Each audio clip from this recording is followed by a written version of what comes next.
Hi! If you're new here, all you need to know is that I have watched the first season of the One Piece live-action adaptation, and now, for the first time ever, I am reading the manga, and, more specifically, the first 100 chapters that the live-action has covered so far. With all of that said, let's begin. Chapter 8 Nami. So, in my last video, at the end of chapter 7, when the narrator mentioned that our boys made some kind of mistake, I theorized that they either forgot to take any food or simply don't know where they are going. As it turns out, both theories are kind of correct. My favorite part in this scene is the story of how Zoro became a pirate hunter. It's absolutely ridiculous. Apparently, he just got lost. The live-action adaptation hinted at it a couple of times that Zoro is bad with direction. For example, when he got lost while he was looking for a drink in Kaya's manor, or when he walked in the wrong direction after climbing out of the well. When I was watching the show, I didn't think about those scenes too deeply, but after reading the beginning of chapter 8, I'm starting to think that it actually might be a running gag taken straight from the manga and not a one-time thing. And if that's true, I'm all here for it. When you have a character archetype like Zoro, this cool, seemingly stoic, even a little edgy guy, there's always a risk that such character might get boring, so giving them some traits that are funny or even uncool, in my opinion, is one of the ways how you can prevent that. Next, the comedy continues. First, Luffy gets snatched by a ridiculously huge bird, and I really didn't expect something like that to happen. Then, as Zoro is rowing and trying to catch up to him, he sort of saves the pirates that, as we later find out, had been tricked by Nami. Their interactions with Zoro are also very funny. I think the reason why the comedy works so well here is because it's so snappy. For example, it only takes 3 panels to fully set up and resolve the joke. First panel shows the pirates threatening Zoro, the second panel is an angry glare from Zoro, and the third panel shows the pirates already beat up and their swords are replaced with oars as they are rowing instead of Zoro. I know these are simple and small details, but I really appreciate things like this. I really like that during Nami's introduction, we get to see her skills not just as a thief, but also as a navigator. I feel like the live action didn't really delve into that too deeply up until her backstory. In the early episodes of the show, she seemed like someone competent enough when it came to navigation, but we, as viewers, didn't get information that she actually excels at it up until the last couple of episodes in the season. Another difference is that, once again, just like it happened with Zoro, Nami joining the crew feels more like a purposeful recruitment than just a chance meeting. I don't think that one is better than the other, but they are different. Another small difference is that in the manga, Zoro actually hears that Buggy had eaten a devil fruit even before meeting him. My first reaction was to think that the live action improved on this by making it more of a surprise, but after thinking about it a little more, I realized that here, in the manga, while we get a small tease that Buggy has some kind of powers, we still don't know what they are exactly. So I think the eventual reveal of the Chop Chop fruit should still be just as impactful for the first-time manga readers who haven't seen the show or the anime. Next, the scene jumps to Nami, and we see that she stole the map to the Grand Line from Buggy's pirates instead of the Marines. The live action sort of reversed the conflict, because Buggy's pirates tried to steal the map from our crew, not the other way around. It also makes me wonder how the Marines will get brought into the story in the manga, since the map isn't the excuse why they chased our crew, as it was done in the live action. To be fair, there's one thing that I was sort of possibly spoiled about the manga, and that is the fact that the reveal that Garp is Luffy's grandfather doesn't happen until much later in the story. If that information is true, then this leads me to believe that when it comes to the Marine plotline, absolutely everything should play out quite differently compared to the live action. So I'm curious to see which version I'll end up liking more. Next, Luffy gets shot down from the sky and him and Nami meet for the first time. I love how quick Nami is to think of an absolutely new plan once the circumstances change.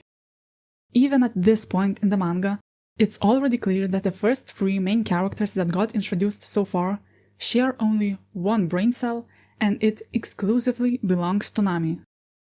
One interesting detail that I noticed is that one of Buggy's pirates has the word Hanswurst written on his shirt, which is a German way to refer to a stupid character.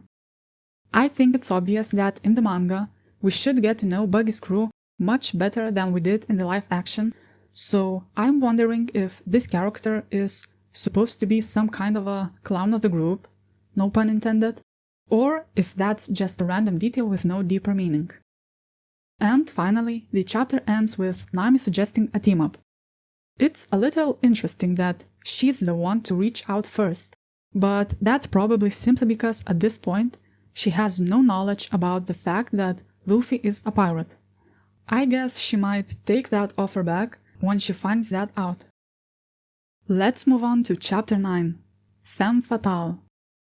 In the live action, Nami's goal, getting 100 million berries to buy a village, was kept a secret up until the very end, but here it's revealed from the get-go.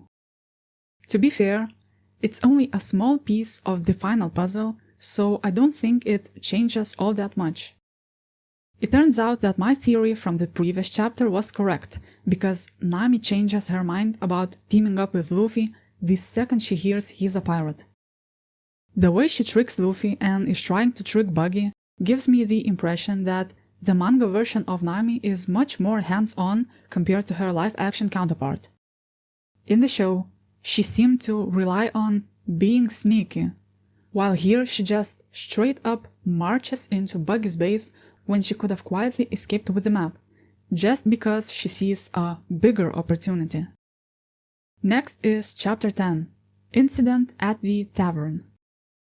My main question is, how can Nami drink like that? She's out drinking everyone, and it seems like there's truly no trick to it.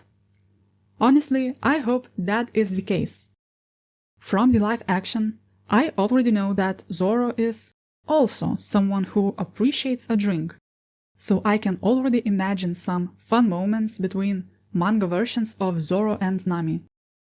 Next, we cut to Luffy chomping down on the bars of his cage, and I find that funny because he probably could just stretch himself out really thin and escape for real. At the end of the previous chapter, Luffy was genuinely angry at Nami for being tricked and took back his offer to join him. I find it very funny that I was genuinely wondering what will it take for him to invite Nami again, when I should have guessed it would be something as simple as feeding him. Next, Buggy orders Nami to shoot Luffy to prove her loyalty, and I absolutely love Nami's line when talking about pirates. I'll never become what I hate. We know this line will come back because, yes, eventually Nami will become a pirate, but at the same time, this statement isn't wrong in the sense that she'll never become one of the bad pirates.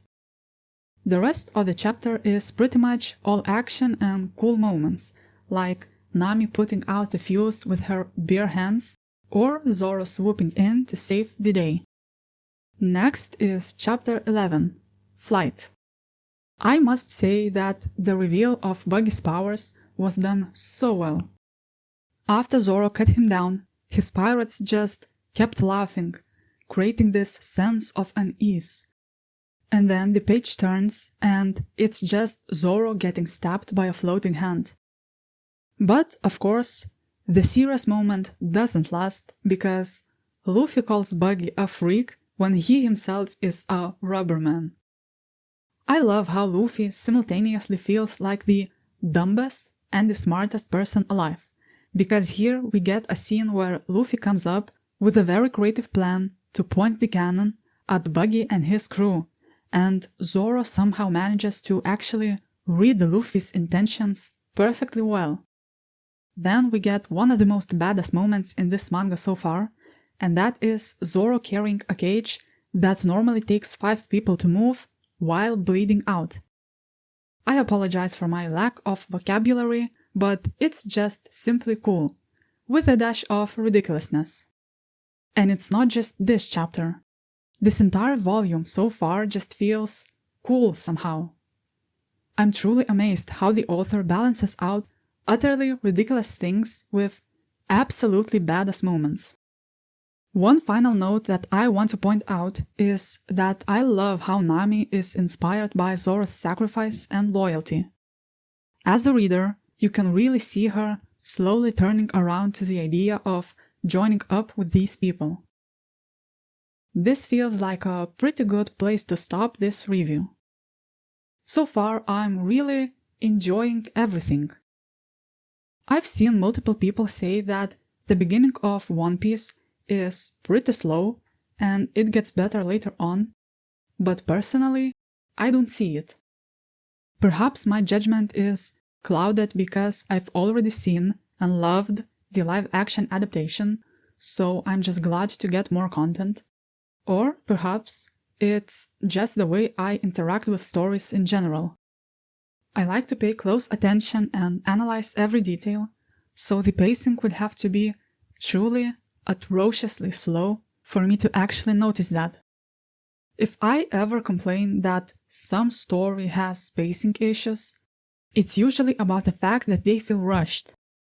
But, like I said, in this case, it's really hard to tell when I'm not reading the One Piece manga from a completely fresh perspective and I already have a pre-existing attachment to these characters. Anyway, thank you for listening. Please share your own thoughts in the comments, and, if you are interested, I'll see you in the next part as I review the next batch of chapters.